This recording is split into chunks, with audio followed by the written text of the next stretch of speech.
રાજકોટ ગ્રામ્ય જિલ્લામાં ખંડણીખોર કહેવાતા પત્રકારો વિરુદ્ધમાં 2 ગુના દાખલ કર્યા છે।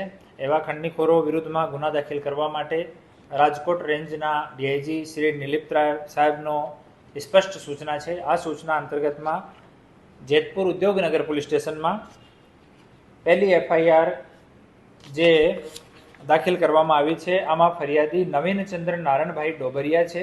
આનો જય ખોડિયાર પ્રોસેસ નામનું સાડીનો કારખાનું છે।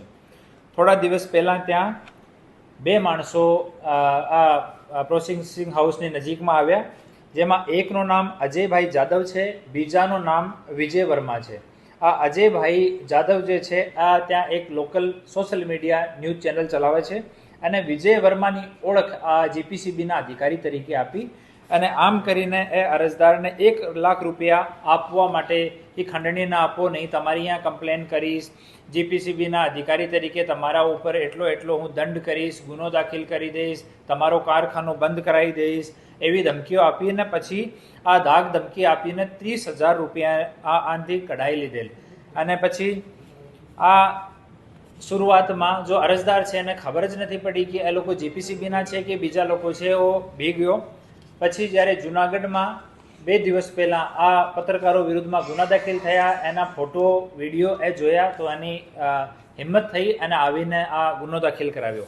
આમ જ જેતપુર ઉદ્યોગનગરમાં જ મહેશભાઈ ગજેરા જે દયાનંદ ઇન્ડસ્ટ્રીઝ નામનું કાપડ પ્રિન્ટિંગનું કારખાનું ચલાવે છે, એના ઉપર પણ એ જો 3 પત્રકારો છે, હેમંત શેખવા, રાકેશ પીઠડિયા અને વિજય વર્મા, એ ત્રણે જીપીસીબીમાં કમ્પ્લેન કરવાના નામ ઉપર, બીજા જો સરકારના અન્ય વિભાગો છે ત્યાં કમ્પ્લેન કરવાના નામ ઉપર એનાથી 50,000 રૂપિયાની ઉઘરાણી કરી, ધાક ધમકી આપી, બદનામ કરવાનો અને જૂઠા કેસીસમાં ફસાવાનો એવો કાવતરો રચ્યો અને ધમકી આપી અને 50,000 રૂપિયાની ઉઘરાણી કરી।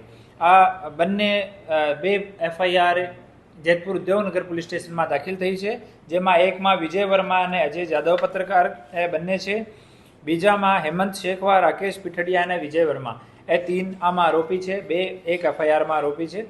આમ આ ગુના દાખલ થયો છે। હું આપના માધ્યમથી તમામ ઉદ્યોગ કરવાવાળોને, તમામ બીજા ઇન્ડસ્ટ્રીઝવાળોને હું અપીલ કરવા માગું છું કે કોઈ પણ એવા પ્રકારના ધાક ધમકી આપના આપતા હોય, તોડબાજી કરવા માંગતા હોય, ખંડણીની ઉઘરાણી કરવા માંગતા હોય, આપ નિસંકોચ પોલીસ સ્ટેશનનો સંપર્ક કરો, એસડીપીઓ કચેરીનો સંપર્ક કરો, અમારા ઓફિસનો સંપર્ક કરો, અમને તમે ફોન પણ કરી શકો।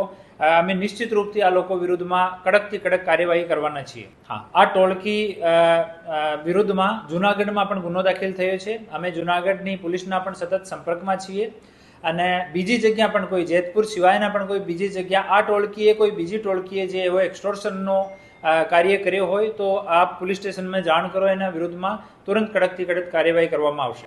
હાલ સુધીમાં 2 લોકો સામે આવ્યા હતા, ગઈકાલે બંને એફઆઈઆર દાખલ કરવામાં આવી અને બાકી લોકોથી જેટલા એસોસિએશન છે એનાથી અમે સામાથી સંપર્ક કરી રહ્યા છીએ। કોઈ પણ એસોસિએશનમાં, જીઆઈડીસીમાં, પ્રાઇવેટ જીઆઈડીસીમાં કોઈ પણ પ્રકારનો કોઈ બી કારખાનેદારને, ઉદ્યોગકારને, વ્યાપારીને અને કોઈ પણ પ્રકારનો ત્રાસ આપતો હોય, ખંડણી કરવાની કોશિશ કરતો હોય તો આપ લોકો સંપર્ક કરો, નિસંકોચ સંપર્ક કરવાનો। અમે લોકો નિશ્ચિત રૂપથી આમાં કડક કાર્યવાહી કરવાના છીએ। આ જે જૂનાગઢ જિલ્લામાં 2 એફઆઈઆર એના વિરુદ્ધમાં દાખલ થઈ છે, 2 આપણા જિલ્લામાં રાજકોટ જિલ્લામાં દાખલ થઈ છે ઓર અમે લોકો સાથે સંપર્ક કરી રહ્યા છીએ। જેમ લોકો સામે આવતા જશે ગુના દાખલ કરવાના છીએ।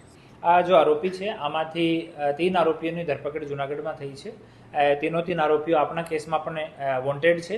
જૂનાગઢ પોલીસ સાથે સંપર્ક કરીને એનો રિમાન્ડ અમે માંગવાના છીએ। એકવાર એ આવી જાય એના પછી એની પૂછપરછ કરીને જે માહિતી નીકળશે એ આપ લોકોને આપવામાં આવશે। કોઈ પણ ગેરકાયદેસર કરતે કોઈ પણ પ્રકારથી કરતો હોય કે મીડિયાના નામથી, કોઈ સરકારી કચેરીમાં કમ્પ્લેન કરવાના નામથી, સરકારી અધિકારી બનીને કોઈ પ્રકારનો ખંડણી કરવાનો કોઈ પ્રયાસ કરે કે ખંડણી કરે તો નિશ્ચિત રૂપથી આપ લોકો સામે આવો। એવા તત્વોથી કોઈ ડરવાની, કોઈ ભીખ લાગવાની જરૂર નથી। આપ લોકો આવો, નિશ્ચિત રૂપથી અમે આપ લોકોની મદદ કરવાના